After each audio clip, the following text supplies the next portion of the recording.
Welcome to Andy Staples on 3, first edition of the show. We're already feeling the pressure. Jesse Simonton, on 3 national writer, us and Jimbo Fisher. Jimbo Fisher got hot seat questions. The man would have a $76 million buyout if he was fired after this season. He's getting hot seat questions. But, I mean, shoot. I understand how this is show number 1. If I screw this up, they may just tell me to go home. I don't think they're doing that. They're not going to tell Jimbo he's going to go home if he's 10-0, like he said. He said, if I was 10-0, I'd feel the hot seat pressure. Reminder, Jimbo Fisher's never won 10 games at Texas A&M. Bit of a sore subject, but happy to be here with you, Andy. Wow. We're excited about you joining on 3. I'm happy to team up with you here. This is going to be fun. It is going to be a lot of fun. We have a lot to talk about. You have pissed everybody off with your SEC predictions. We're going to talk about that. We're going to have Cole Cubelic on the show. Always great. We're going to have Eliah Drinkwitz, the Missouri coach, is going to join us. It is going to be a lot of fun, and this is what this show is going to be. We're here at SEC Media Day. It's going to be pretty SEC heavy today, but we are going to be your destination for all things college football. No matter what the news is, no matter where the news is, we're going to hit it. And we'll talk fun, dumb, uncomfortable, everything. Oh, yeah. I mean, shoot. We want to go non-SEC? We'll go non-SEC for a minute before we dive into the SEC. Neil Brown, our guy at West Virginia. Speaking of hot seats, he's not going to keep his job if he doesn't win a significant number of games this season. He knows it, and he is embracing it. You've dubbed him Coach YOLO. That's right. I love it. That's what I want. That's what I want to see out of these coaches. I want Jimbo Fisher to say that. I want Jimbo Fisher to say, if I'm going down, I'm going down swinging. Which is hilarious because comparing these two coaches, and we can get into this, last week at Big 12 Media Days, Neil Brown came out and said, you know what? If I'm going down with the ship, I'm going down with the ship. I'm calling the plays. Yep. I'm taking over again on this offense, an offense that struggled mightily a year ago. And he then doubled down and said, and you know what? We're not going to finish last in the Big 12. Just coming out with his chest I love it. Puffed. He could be completely wrong. He still gets paid either way. So not quite as much as Jimbo. Well, what's interesting with Neil Brown saying that, because Eliah Drinkwitz, who's here at SEC Media Days today, and he'll be joining us later, went the opposite tack. They had a bad year on offense. They had a very improved defense that could be very, very good this year. And he said, you know what? I'm not going to call plays anymore. I'm going to hire Kirby Moore away from Fresno State, and he's going to call plays. And he also didn't exactly puff his chest today. You know, he basically used the entire depth chart to kind of make up most of his time. Listen, you got to filibuster. You do. When you're in that. Will Muschamp was a master of the filibuster at Florida and at South Carolina. He would get 3 deep into the depth chart. It was really, if you were a recruitnik, and you wanted to know where that 4-star who signed 5 years ago, who you haven't seen play, forgot he was still there. You are going to hear about him when Will Muschamp was in his opening statement. Now you see that name in the transfer portal a year later. Exactly. So this show is going to be your daily stop. Whether you're listening to it in podcast form, watching it on YouTube, let's give you a little idea of how it works if you're coming to it in a different way. So we're going to premiere every night, 8 p.m. Eastern on YouTube. That'll be Sunday through Thursday. If you're listening in podcast form, it'll be available when you get up. In your feed. In your feed. So go subscribe, whatever your favorite podcast platform is, Apple, Google, Amazon, Pocket Cast, Overcast, Evercast. We're Spotify, we're on all of them. So we will be able to find you, and you will be able to find us however you want to be found. So, Jesse, we got a lot to talk about. Special guest coming in right off the bat. Cole Cubelic, former Auburn offensive lineman, the best sideline reporter in the business because he's the only one watching the trenches play and explaining exactly what's going on. And they give him the space to do so. That's what's beautiful about that broadcast. It's tremendous. It's Tom Hart, Jordan Rogers, Cole Cubelic. I'm not a television programmer here. They're on the SEC network. You could put them on any game. I'm just saying. I want the Tom, Jordan, and Cole cast on the national title game next year. Let's make that happen. Let's speak it into existence. There's enough channels. All right. There's enough channels. We'll be right back with Cole Cubelic. Welcome back from SEC Media Days, joined now by the great Cole Cubelic, former Auburn offensive lineman. You see him on the SEC network and the best game crew in America. Oh, wow. The best. Tom Hart, Jordan Rogers, Cole Cubelic. The best game crew in America. He's also got his own radio show with Greg McElroy. You've got your own podcast. Cube Show. And Cube Show 61 on YouTube. There you go. We're trying to catch Andy Staples and subscribers. I think, well, see, the On 3 thing is helping me quite a bit. Yeah. I think you may have been beating my old show, but now I the big guns showed up. Lapping me. So this has been a very interesting day. You have Brian Kelly, you have Jimbo Fisher, you have Eli Drinkwitz. Now, we talked on your show about Eli Drinkwitz. Yep. About and you're going to hear him later on this show, and he will sound like a man who is confident in his defense, who feels like that side of the ball is taken care of. Yeah. But offensively, not sure yet. I'm not either. And I think with what Blake Baker did last year, it's easy to be confident in the defense. You have a big boy SEC defensive tackle. You have a real deal SEC inside linebacker. And they've been able to kind of, normally you wouldn't think Missouri would be able to plug and go at those spots. They've been able to overcome those losses recently.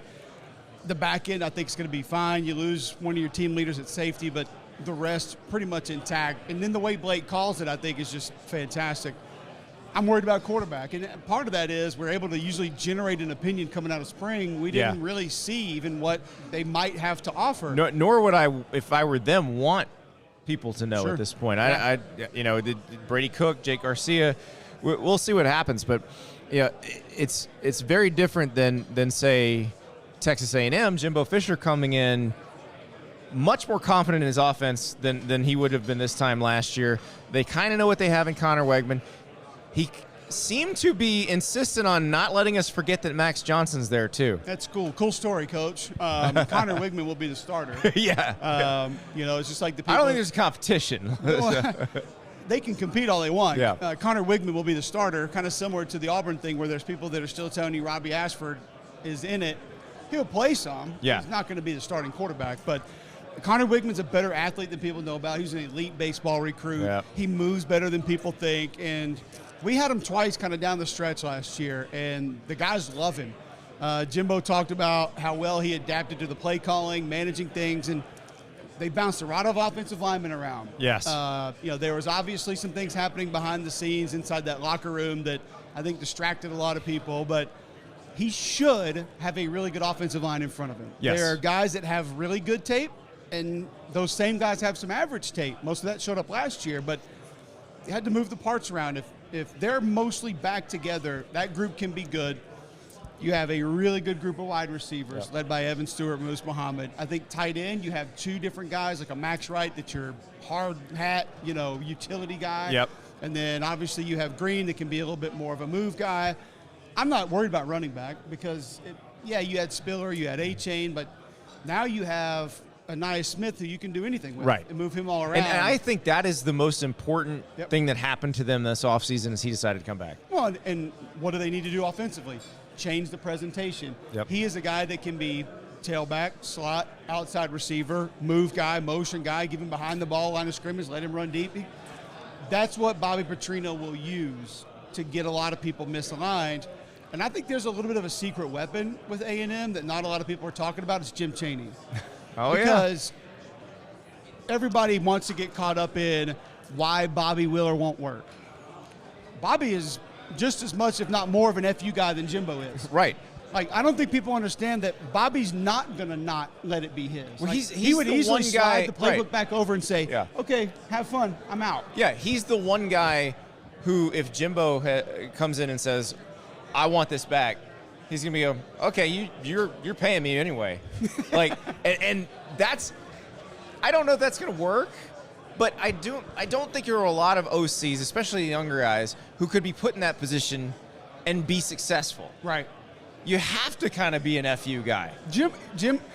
Bobby will stand up to Jimbo. Yeah. And I don't mean that in a negative way. It's just, like you said, a lot of younger guys would say, all right, coach, whatever you say goes. He will be very confident in his opinions, and he will not be shy about expressing. And then I think you bring in Chaney. The personality will be great for that room. They're going to need that.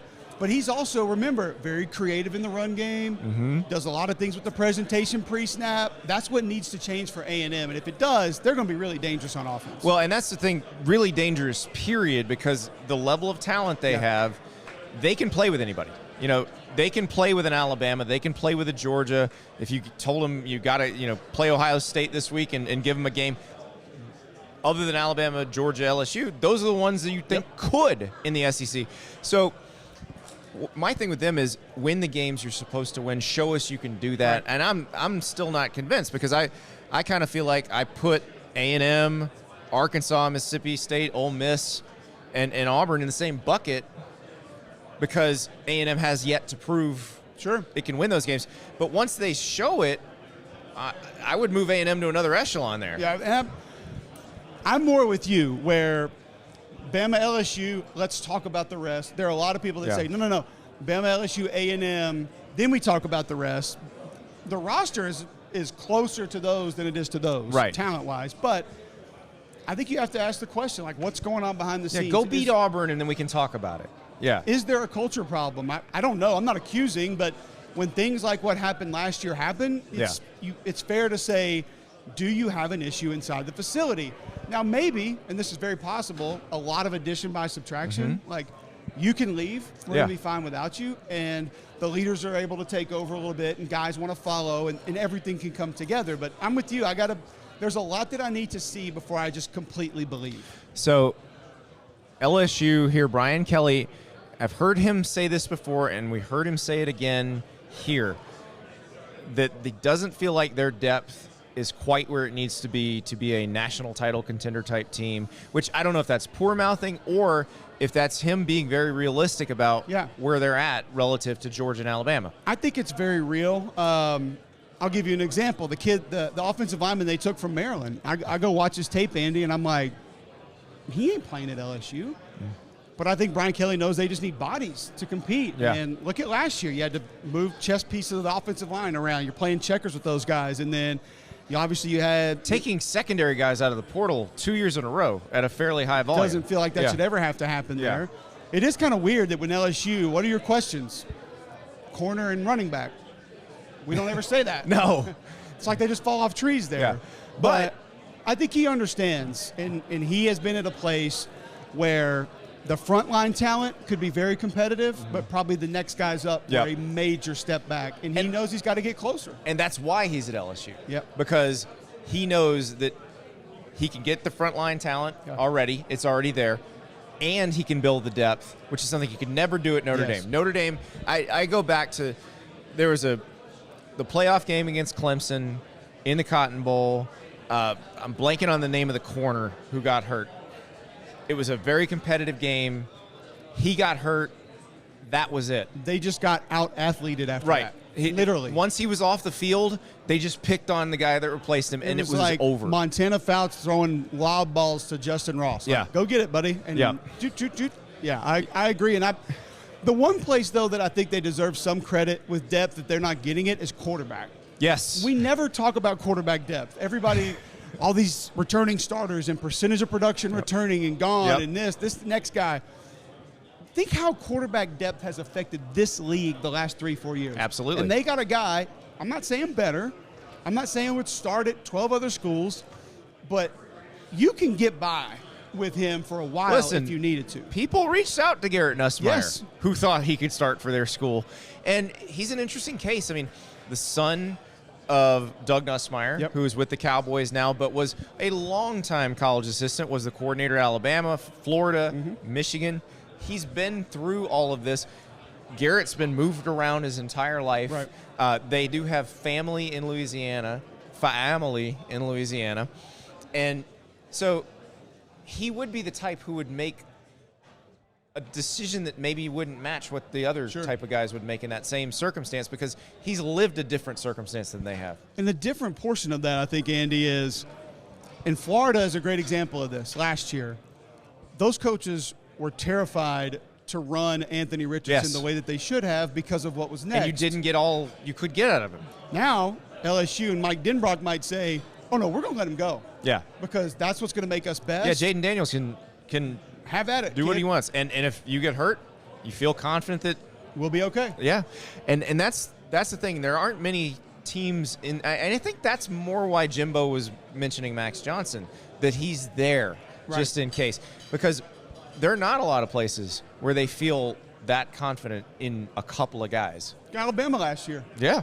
A&M had him on the ropes mainly because the backup came in and turned the ball over. He gave it back to you. So it's Bo Nix and Auburn kind of had it going a couple of years ago. He breaks his ankle, and TJ Finley's not the same. So there's just not many people that can survive that, and it's something that's very understated about LSU going into this year. Well, the other thing about LSU is 2 stud offensive tackles who you have for 2 more seasons. Yeah, that's wild to think about. You and I were talking earlier. I can't remember 2 freshman tackles playing at the same time. And being so effective, too. Not being liabilities. Yeah. I remember guys being in, but it was a problem when you were in. But now you have second-year tight end. I think the running back thing can be just fine by committee. Mm-hmm. I love the kid they got from Notre Dame, actually. He is hard. Oh, Diggs is fantastic. He is downhill. Like, he will smash go watch the Gator Bowl. He takes a little flair and just goes, and South Carolina couldn't do anything to stop him. So Josh Williams kind of a – he's a little bit more of a try-hard guy. Noah Cain, great in pass protection. They don't have – if they can keep Armani healthy, he can take the top off and he can be that home run hitter. But with that receiving core, do you need a home run hitter at tailback? I'm not sure you do. Not really, and that's the thing. So let me ask you this, because Kelly has mentioned this multiple times this offseason where he felt like their depth caught up to them against Texas A&M, and obviously Georgia showed the difference between a team that is actually built for a national title and one that's working its way there. Let's say they do win the West. If they run into Georgia again, are they deep enough at the end of a season to hang with a team like that? Probably not, just based on the fact that they were hit by injuries pretty hard last year. And let's look at it. Here's the problem with LSU in depth. It's very different from Alabama, where Alabama collectively at running back, collectively at receiver, collectively at tight end, they're going to be really good. You take Harold Perkins off the field, and how much does that change you? I mean, yes, Wingo's great, but if you take either Wingo or Mason Smith off the field, I think you're very different. Right. And, your receivers are great, but I think if you take Malik Neighbors off the field, you change drastically. So that might be the reason that I would say, are they built for it? Probably not, but if they're all systems go. Yeah. How special is Harold Perkins? He's big time. He's legit. I talked to Matt House this offseason. He's like, yeah, we're spending a lot of time with him off the ball, and I'm just like, why? Just let him go get it. I mean, it's like, I remember when Polamalu was at Pittsburgh. I grew up a Steelers fan. I was thinking to myself, I would design a 10-man defense and just say, have at it, kid. Yeah. Like, literally see ball, get ball. We don't care what if you think it's right, blitz the A-gap. You want to play off and play coverage?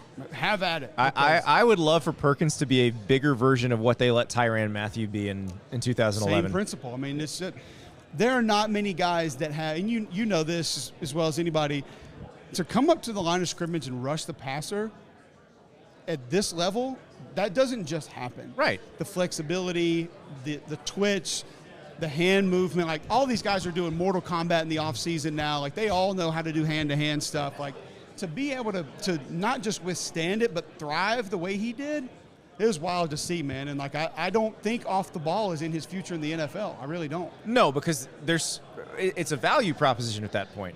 Exactly. What is the most valuable player in the NFL? The quarterback. What's the next most valuable? The guy who sacks the quarterback. Yep.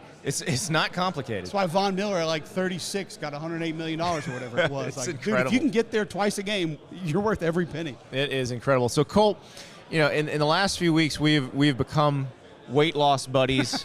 I'm happy to be your support group. You are. Telling you how many calories are in peanut butter, which is a shocking amount, by the way, for those who count the calories. It is, and it is an area that I have long took full advantage of and probably abused. Oh, peanut butter's healthy, but it's really not. So how many are we down right now? Since I started this, we're down 11. Nice. But this is different. We're going slow. Like, I could have lost 11 in a weekend, 5 or 8 years ago. But this feels sustainable. It feels gradual. I thought you put it best when we were talking, like, you're going to do this the rest of your life. I think I might be there as well. So, right. And I haven't had a cheat meal yet, so I'm kind of anxious to see how that changes. It is. You start questioning things. Do I really care that much if I can lose this weight? But I can imagine. Here's the rule. You can cheat, but tomorrow, back on it. Well, here's the other thing I love that you told me.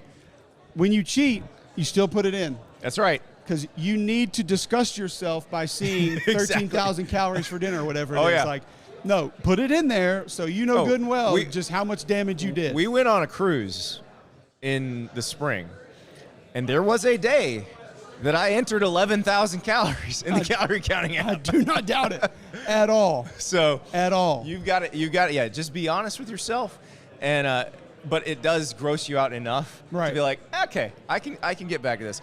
Yeah. So by the way, we've been to media days in Birmingham. We've been there in Atlanta. Yep.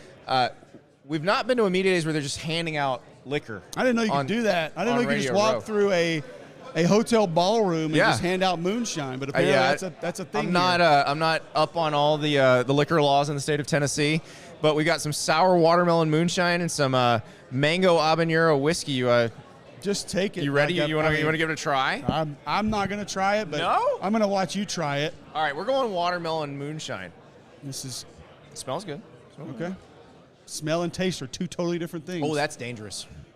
That tastes too good. It's yeah. too good. I can see it that. It is, because it's like you think it's going to be the smell. It's going to be gasoline-y, but it goes down a little too smooth. So this could be bad. So I'm going to leave it with that one sip. I've got mine. I'll bring it over and give you mine too. You can have No. Okay. That's the problem, is they might all get consumed, and we're going to get done with the show. There is another show tomorrow, so we 8 can't p.m. though. We can't just have one show and that be it. It's like fair. This is a long relationship I'm going to have with On 3. Probably can't start it by not being able to do show number 2. Cole Cubelic, thank you so much. Absolutely, I appreciate you having me. We'll be right back with Jesse and his SEC predictions that are probably going to tick you off. I'm going to make sure to needle him as much as humanly possible, so you don't have to get on him, but if you're a Mississippi State fan, you're going to want to. We're back here at SEC Media Days. Jesse, we got to talk about your SEC predictions. Came out at On 3 on Monday. Listen, there's a reason why I forget conveniently to write down all my picks. I was forced into a video last week where I did say who I thought would win the West and the East. I said Alabama in the West. I said Georgia in the East. I think I said A&M third in the West, too, because that little block underneath Alabama and LSU is going to be a tricky one. But you went 1 through 7. You're just dying to piss people off. They asked me to do the same thing, but for me, they said, no, Andy can just, he's the big timer. He can get away with just the 1 versus 1. We want 1 through 7. So let's knock it out. Okay, so we'll start with the West. I think that most of the assembled people here are going to agree with you and say that LSU wins the West. I do not think it's going to be a majority, but I agree. I think LSU is going to be the pick.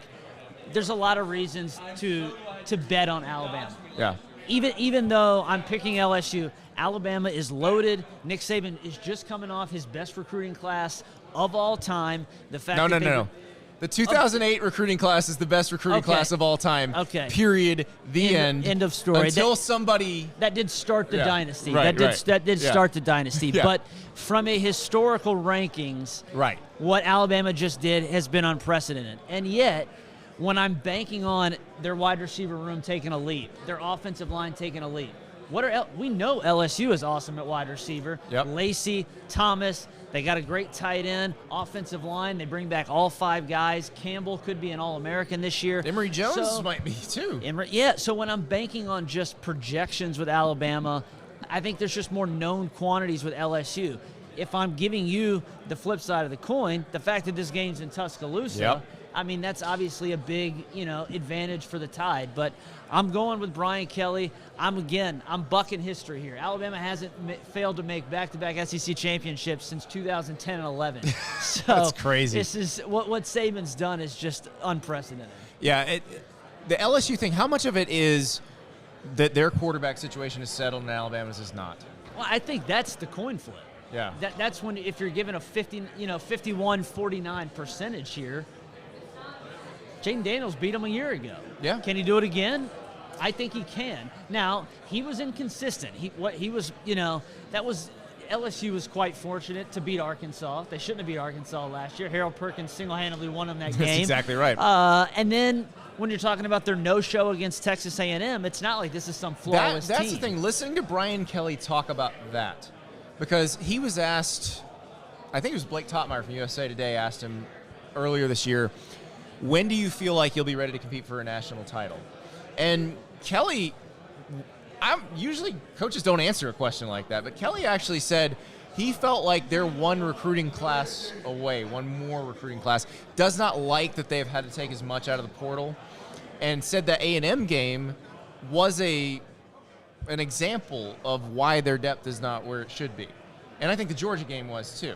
So that's where it's a concern too. If I'm gonna cast some aspersions at my own pick here. Yeah. And we're having a little fun. I mean, the fact that LSU, DBU, it's all at Florida or LSU. Right. Which one's DBU? They're having to in the portal do the like whole crazy. secondary in the portal for the second straight year. I mean, that's just they return Major Burns at safety, but otherwise, I mean, they're pretty much bringing in all these transfer cornerbacks. We're contractually bound to say the unfortunately named Major Burns. Yes. Yes. That's not a DB name.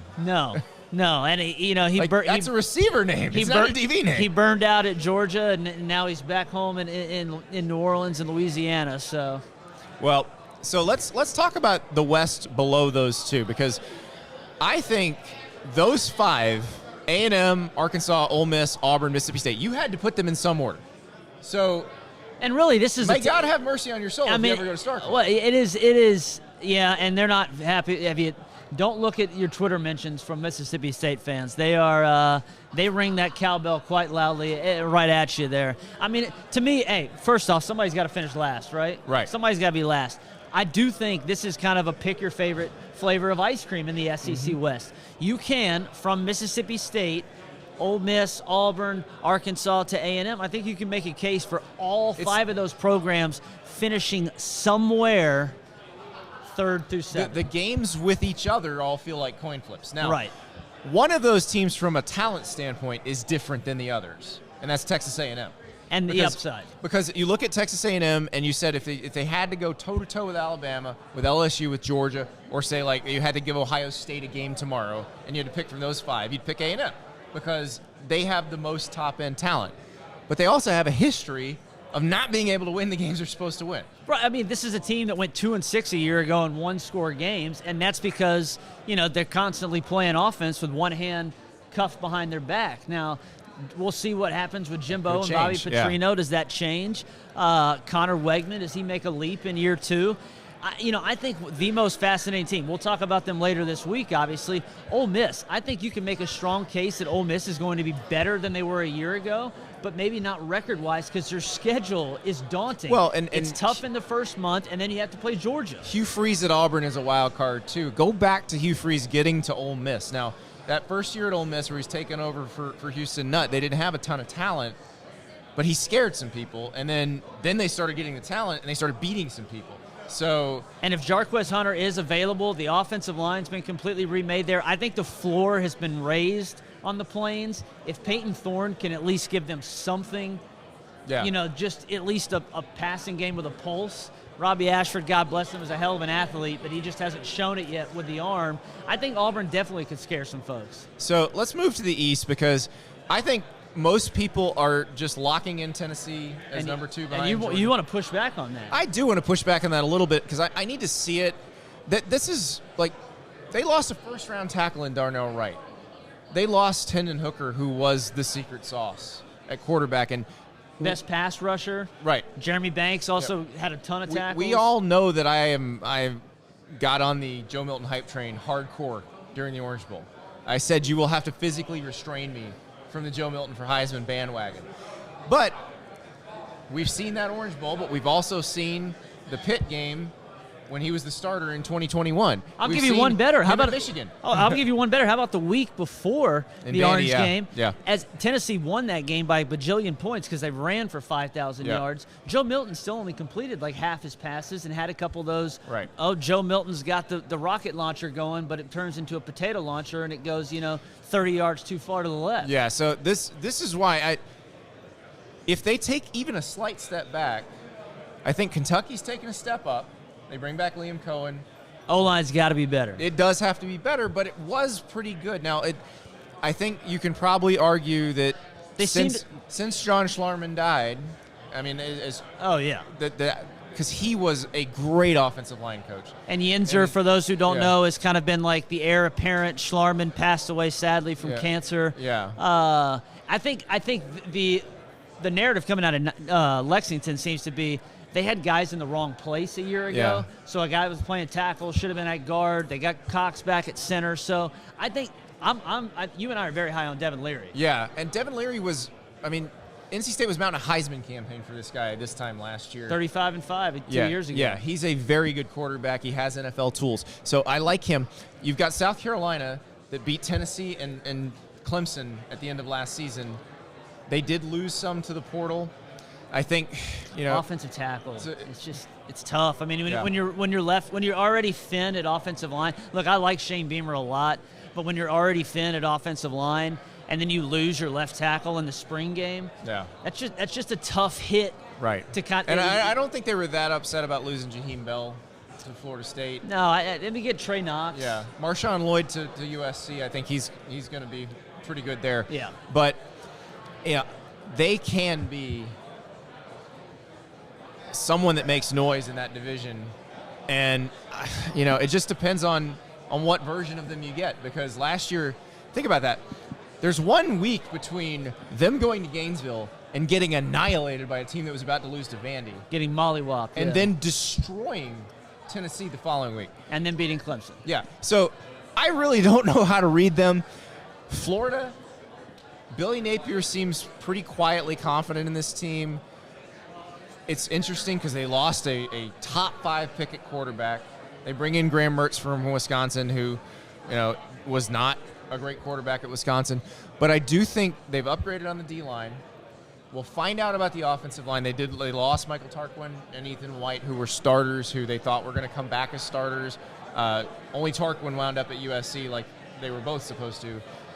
And White had some sort of medical issue. Yeah, so, we'll see what happens with them. Austin Barber, I think, is going to be very good for them on the offensive line. But then how do the rest of the – because you got some transfers that need to slot in there. Micah Mazuka, we don't know if we're going to see him ready for the season. So I think they seem to love the 2 defensive linemen they got in. Yes. Cam Jackson from Memphis. Caleb Banks from Louisville. I think they seem to really think that'll be an upgrade there. I think they also think they just have better coaching on the defensive side of the football this year. Not that, several guys ended up moving on to the NFL from Napier's staff a year ago, but they love kind of the enthusiasm and aggressiveness that Austin Armstrong's going to bring. It's going to be a schedule thing with Florida. Right. I do think that they're going to find a way to go bowling. Vegas has them listed at 5-7. You and I have been around this program a long time. That is absurd. Right. To see a Florida 6-6 or 7-5 feels pretty realistic. No, that feels realistic. But I'm saying to see a preseason win total south of a bowl game for the Florida Gators, the mighty Gators. That's not something that we're accustomed to. I just can't assume yet that Tennessee's going to roll into Gainesville and beat them. I'm not there yet. It's sort of like last year when they haven't in when like Florida 20 beat years. Utah, and then it was like, okay, they're great. And then they lost. And to then Kentucky comes in. We just don't know where a lot of these teams are at the beginning of the season, and so, and that can change the tone of everything very quickly. Like, absolutely. If Tennessee comes in and rolls in that game, it's going to be sky-high expectations again in Knoxville, and it's going to be just the pits in Gainesville. But if Florida somehow wins that game, it turns around the tone of the whole Billy Napier experience. Oh, for sure. And don't you think there should be pressure on Heupel and Tennessee to win that game? Yes, absolutely. That's a game that if you haven't won in 20 years and you are now seen as the ascendant program, right, you have to take care of business. I know it's on the road and in the swamp, and there's a lot of that's mystique that comes with that. I think the most pressure in the East is on Tennessee. I think if you're Kentucky, if you're South Carolina, if you're Florida, if you're Missouri, or Vandy won 5 games and beat Kentucky and Florida last year. Clark Lee's doing a good job there. I think the East beneath Georgia is much more packed together than people realize. And Tennessee has to prove they can separate. Well, I think couldn't you argue that really it's almost the entire SEC after 1, 2, and 3? Yeah. However you want to order Georgia, Alabama, LSU, that then the rest of the pack is much closer. Right, with Tennessee and Texas A&M potentially capable of separating, but we don't know that. We don't know that. I mean, they literally could have the teams basically 4 through the rest could have almost a Big 12 type feel. Yeah. Any given Saturday, one of those teams could be knocking off somebody else. Which means it's going to be wide. There will be some incredible emotional swings in September and October. Yeah, emotional swings, and what does that mean for a team like Texas A&M if they don't live up to expectations again? What does that mean for a coach like Eli Drinkwitz in Missouri? Check the price of oil. That's what I Texas said, A&M. Thanksgiving. Yeah, exactly. Check the price of oil at Thanksgiving. They're crazy enough in College Station that if Jimbo is 6-6 or 7-5, that again, if the price of oil come, holiday season is good enough, those Barons will find a way to come up with $75 million. And at the same time, if Jimbo Fisher can win 10 games for the first time there, they may give him another fake national championship like they did when he first got there. Well, and the Missouri thing's interesting too, because I think you're right that there is pressure on Eli Drinkwitz, even though he got that extension. That extension was not universally beloved in Columbia, Missouri. He's still under pressure and they're not, to be better this year. They're not. It's still early. Let's preface it that it is early. They are not recruiting like they probably should be. St. Louis is a hotbed. NIL in that state is supposed to be the Missouri law is made to help them. It's supposed yes. to be a strength. Yes. So the fact that I think they're last right now in the SEC, according to the On3 rankings, that's a concern. Again, it's early, not putting too much, emphasis on that yet. A couple good weeks here and everything, the dynamics could change. But they have Missouri's early season schedule is pretty fascinating too. Kansas State comes to Missouri.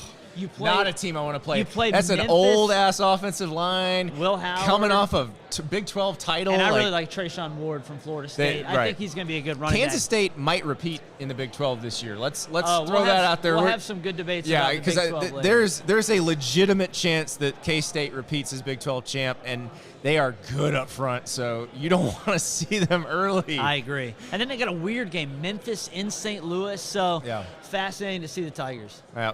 Well, email Jesse. Tweet at Jesse. There you go. He's the one who hates your team, not me, Jesse. More cowbell. When we come back, we'll be joined by Missouri head coach Eli Drinkwitz. We are joined now by Eli Drinkwitz, author of one of my favorite quotes that I tell my kids very, very often. That's right. If one reaps jackass, or one sows jackass, they reap jackass. And it is great parental advice. I'm telling you. Yeah, it's more of a biblical aspect. You reap what you sow, but you can kind of add whatever you want in there. I've had a few viral moments in my career, and the whole point of today was to try to keep it down the fairway. So I'm gonna stick with that. You're good at those. Yeah, I am.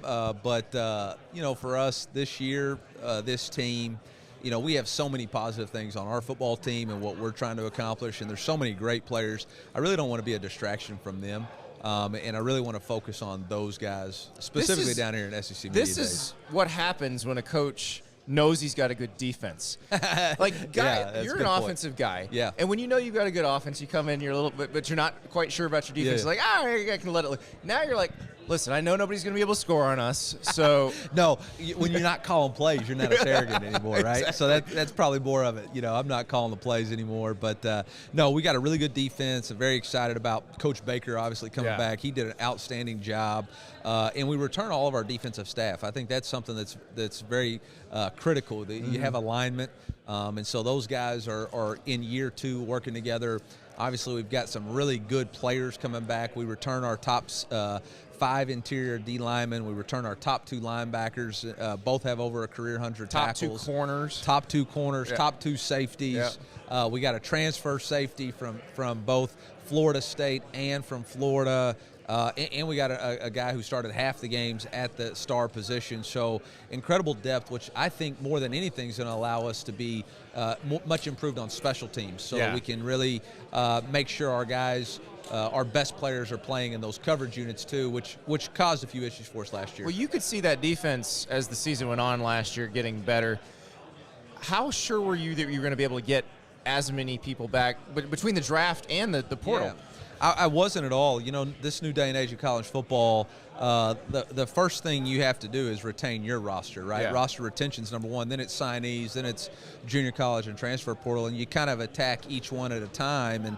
And we had a lot of guys that had mid-round to late-round draft grades, and so having to decide, were they going to come back? Were they believing in the culture that we have? Were they believing in their player development? Right. Did they think this was a place that they could improve, have an opportunity to win, and still chase their dream of playing in the NFL? And for those guys to choose that, I think was a great sign for our program, what we're trying to do. Well, that's like Chris Abrams-Drain, your corner. When you have a guy like that come and say, Coach, I'm coming back, does that feel like signing a great recruit? Yeah, well, I tell you what, it wasn't quite as easy as that. It was more like, Coach, I've got 2 other SEC schools trying to get me, and I got to decide on the NFL. Well, that's what happens when you play that well. But no, KAD is a great young man. He came to our program. I kid him all the time. He was once committed to every SEC school throughout his recruiting process. But he played wide receiver for us and transitioned over to defense and has had an outstanding career. But the thing about Chris is he's just such a great teammate, such a great competitor. He's a great father. His son Kylan is actually moving up with him at the end of the month. And so very proud of who he's become and what he's become. And now I look forward to him having a great year. But the thing that makes him so unique is that he's got a partner across the field in Ennis Rakestraw, who my first viral moment in college football was Ennis. And I'm so proud that that's a guy that's going into his 4th year. He's weighing 193 pounds. He's a 4.0 student, but he's an excellent competitor and corner. And so those 2 guys together have a chance to be really, really special. So you mentioned earlier not calling plays. So your mentor Gus Malzahn also not calling plays. You hired Kirby Moore from Fresno State. For folks that don't know, he played receiver at Boise State. His brother's Kellen Moore. How hard was that decision for you? Because that has been part of your coaching DNA. We have a sign in our team room that says, embrace your role, put the team first. And it was hard for me not to look at that sign and think I was a hypocrite if I wasn't willing to embrace my role as the head coach, put the team first, knowing that we were so ineffective last year offensively. And it was predominantly my fault. And so I felt like I needed to do what was best for our team and find a way, what could I do to help us improve? With the ever landscape of changing in college football and the more responsibilities, whether it's, lobbying Congress for NIL or fundraising for NIL or recruiting, booster recruiting, ticket sales, all that stuff was on your plate. That wasn't going anywhere. So it felt like, hey, let's make a change. And let's go get the best that we can for us and match our philosophy. And, I think the best thing about Kirby's low ego, high output, he's still going to allow me to have my say in conversations, but it's going to be his offense. So, wait, when you were lifeguard by day, volunteering at Springdale High School in Arkansas, did you ever think you'd have to be going to the State House to deal with rules regarding college football? I know nobody will believe this, but I was a Boise State when I was in high a Boise school. Stater in Florida. So. But no, I never really thought that would be part of it. But I thought maybe I'd get to go. In 2010 we won the national championship. You get to go to the White House. Yep. I was hoping and hopeful that maybe I'll get to go do that at some day, but not necessarily to change state laws, but it is what it is, and I love the game of college football. I think it provides an unbelievable opportunity for our student athletes, but also our coaches families, and even the fans, and I want to preserve that in the best way possible, and if that's coaches using their platform to fight for that, then I'm all for it. So when you get to the season, what's going to be the bigger pull? It's game day and I don't have a play sheet in my hand, or it's Monday through Thursday and I'm not working on a script? I'm going to have a play sheet in my hand. I mean, that's for dang sure. No, I mean, I plan on being involved in the offensive side of things, as well as the defensive side of the ball too. I mean, I have a general awareness of everything that's going on. Blake Baker and I are both going to be in charge of the kickoff units this year, and just to add more emphasis there. So I'm sure I'll find something to keep myself busy. I think you'll be busy. Well, Coach, we appreciate it. Can you get the shoe up on the table? We got to see this. Look at this. Yeah. So this is got some gold Jordans. Oh, yeah. Awkward Jordan angle 1. here. Yeah, Jordan 1s. Just wanted to break out something new this year. Very nice. Black and gold. Thought it would be appropriate. Oh, yeah. Well, you got to have a little flash.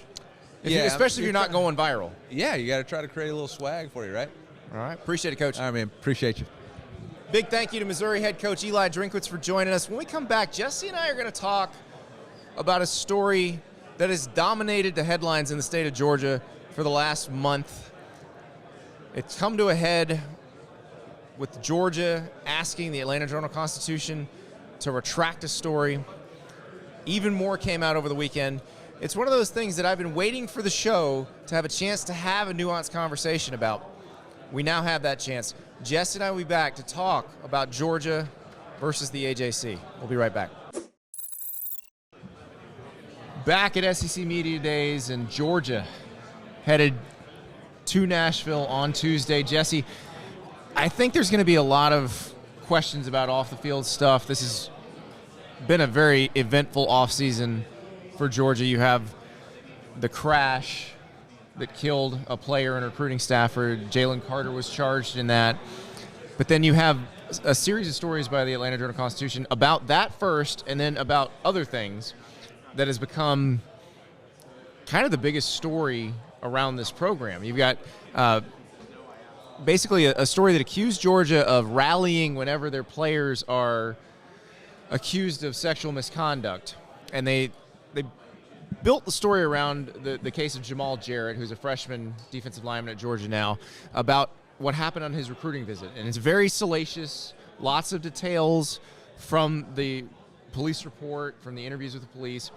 But Georgia's called into question. They've asked for a retraction, and news comes out on Sunday. It's not really news, I guess, because it's pretty old. But Alan Judd, the reporter who wrote that story, had to resign from the Louisville Courier-Journal in 1988 over issues with a series of stories that he did on high school football in Louisville. The entire situation, I think, just is fascinating because this is a program looking to three-peat, something that hasn't happened since the 1930s, and yet every storyline around Kirby Smart in Georgia right now seems to be about something off the field, whether it is perpetual speeding issues or now this very larger picture, which I think comes with a lot of nuance, we agree, because this is a very complicated story. What the AJC did has some issues, and then the fact that Georgia so aggressively responded in a rebuttal, 9-page, basically. You don't see that very often. Saying it with damaging, unsupported narrative, and then basically what was fascinating about all this, Georgia actually did the report for the AJC. The AJC listed 11 allegations, yet only actually... Well, they didn't list them. They said there were 11. They said there was 11, named 2, yeah. One of whom was Adam Anderson, who was immediately suspended and right. kicked off the team. So then the fact that Georgia actually did the investigation for them, again, you just don't normally see that. It's very strange, and people have been asking, why haven't you talked about this yet? A lot of this happened while I was between jobs, and then I wanted to wait until we had a show because we needed to have a nuanced conversation about this, because this is not something you can do in a hot take video and say, this story's right, wrong, Georgia's right, wrong. There's a lot of gray here. Now, no one is denying the traffic stuff, which Alan Judd also wrote about. Right, and you can. I mean, you got a bunch of guys driving fast cars, clearly getting caught speeding, and it's something that needs to stop. But Georgia has responded very aggressively to the other part, and it's interesting because I remember reading that original AJC story, and it was obviously very salacious, and you purposefully written. So. You read the details in there, and you think, okay, this looks really bad. Jake Rowe, who works for Dogs HQ, which is the On3 Georgia site, a few days later published all of the details that are in that police report.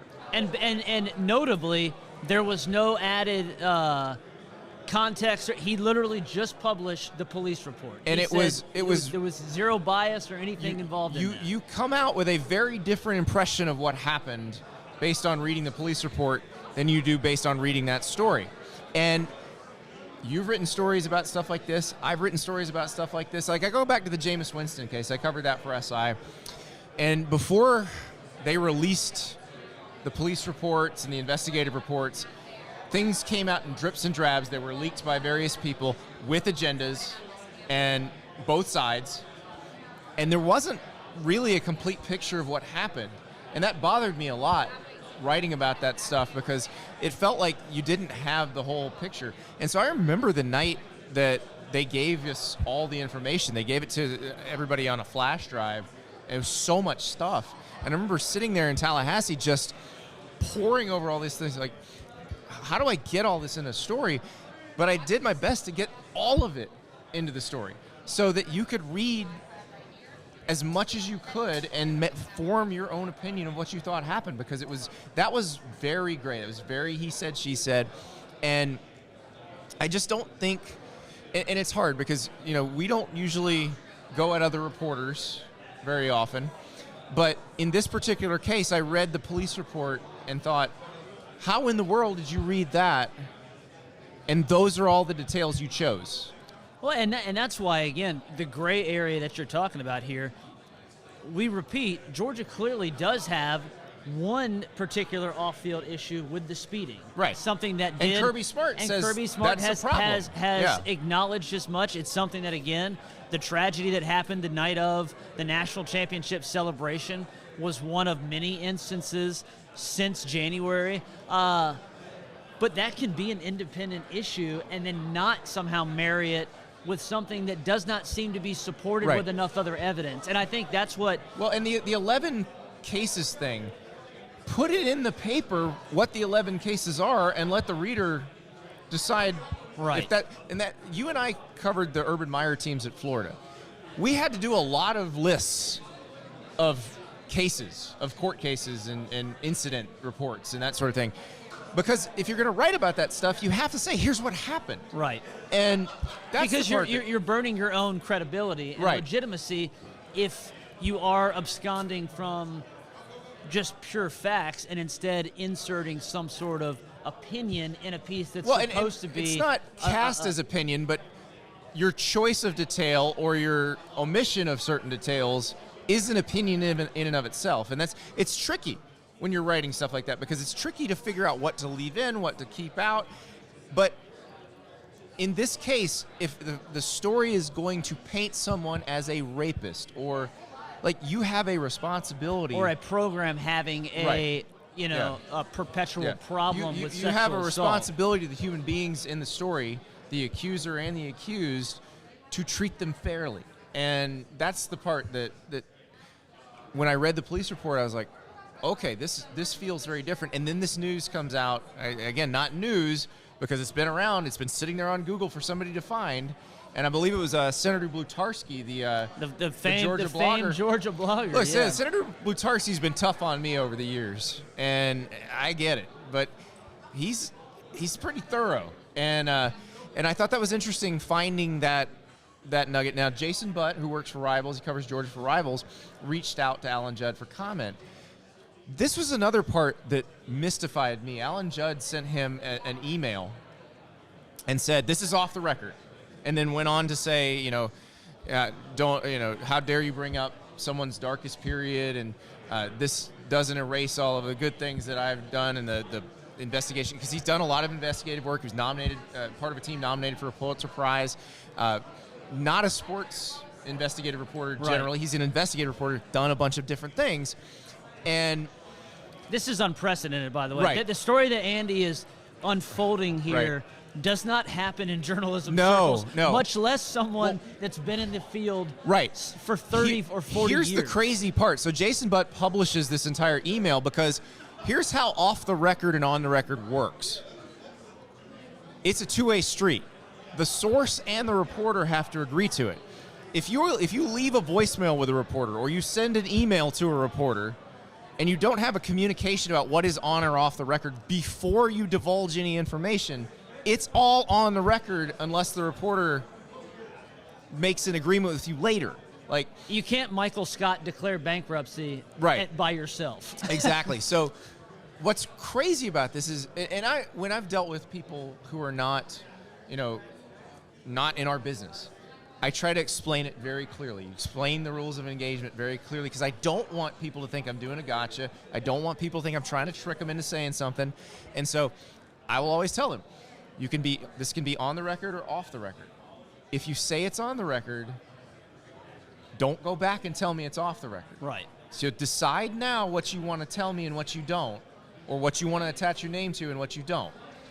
The fact that a reporter didn't seem to understand the rules of on the record and off the record. One who has worked in investigative journalism for 30 years. Right. And I would never send another reporter an email with information that I did not want attributed to me without first contacting that person and figuring out what the rules of engagement were. I've never seen something like it.